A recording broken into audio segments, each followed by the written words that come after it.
प्रस्तुति।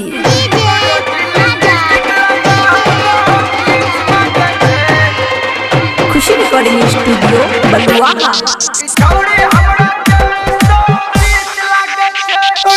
लिपस्टिक लगा के किस मांगे छे छौड़ी हमरा 420 लागे छे। रोज लिपस्टिक लगा के किस मांगे छे छौड़ी हमरा 420 लागे छे। करे छम हिलाबै बम सबसे अलगे रहै छे। रोज लिपस्टिक लगा के किस मांगे छे छौड़ी हमरा 420 लागे छे।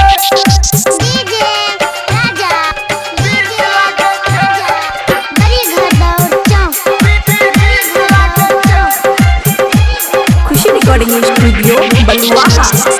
हमें घूमे पहिर का छोट कपड़ा रोज छाड़ा सबके बीच करई लफड़ा। अकरा कनियो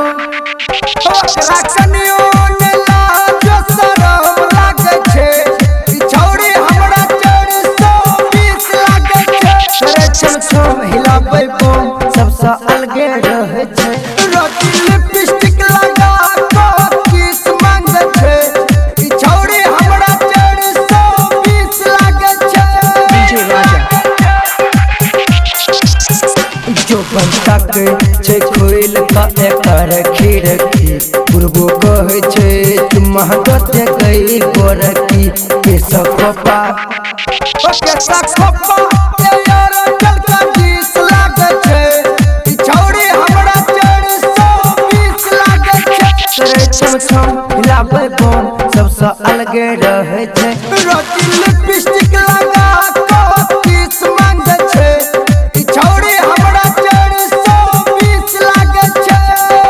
खुशी रिकॉर्डिंग स्टूडियो बलुआहा।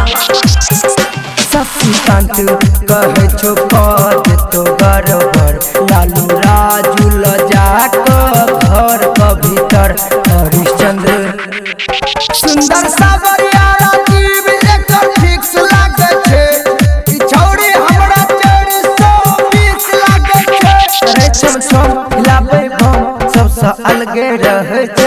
रोज लिपस्टिक लगा के किस मांगे छे छौड़ी हमरा 420 लागे छे। करे छम हिलाबै बम सबसे अलगे रहै छे। रोज लिपस्टिक लगा